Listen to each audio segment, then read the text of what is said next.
We are talking about a migration from the sphere that is colonized by darkness, stepping out of the powers that hold men bound into the realm of reality for us to make contact for ourselves.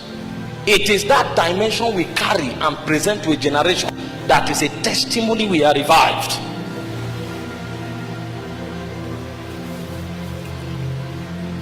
The Bible said in Genesis chapter 1, it said, in the beginning God created the heavens and the earth.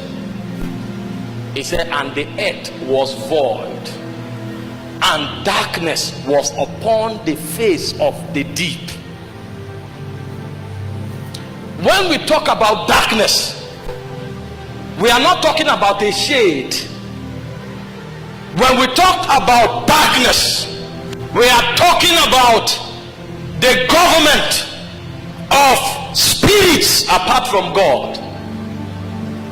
So when he said darkness was upon the face of the deep, it wasn't talking about a shade that doused illumination. It was talking about a realm that is ruled by other powers. On the revelation of the elements of the realm is a testimony of the spirits that were ruling the visible cosmos at the time.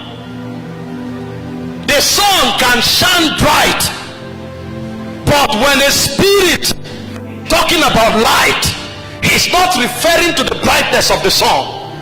He's talking about the dominating powers in the region. So a place can be bright, but it can be full of darkness. So when he talked about darkness covering the face of the deep, it means the witness and the testimony of God no longer existed in this plane.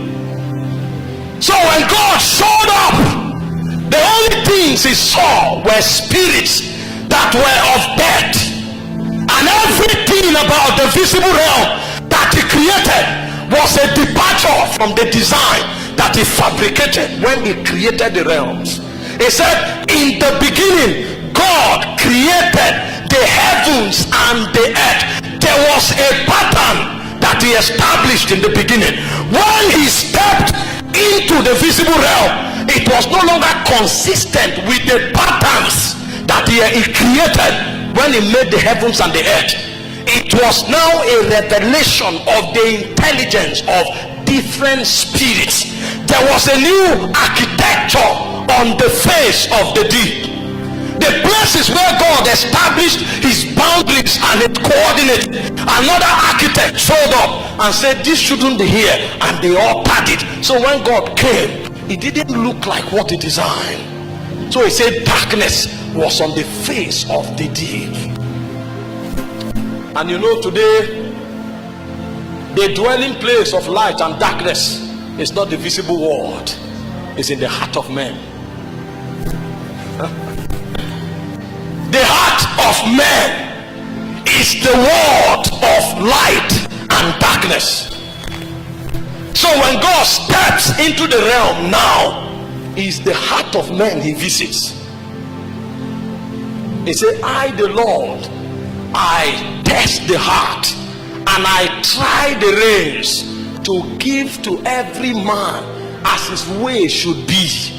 You can be in church and leading the choir, and you can even be preaching just as myself is preaching now, but your heart may be full of darkness. So you can be a professional here, but there is no life in what you do. Darkness is still on the face of the deep.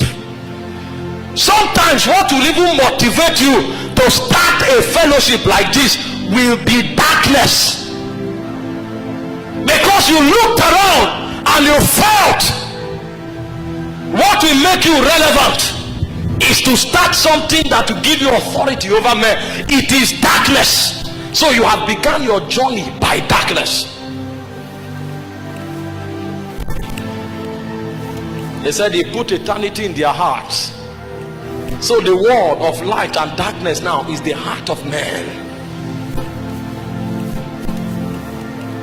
You know, there are many people that come to argue and say we don't need revival, that we are born again. When you check your heart, you will know whether you need revival or not. Because every time darkness takes over the deep, God of necessity will have to come again and say, let there be light.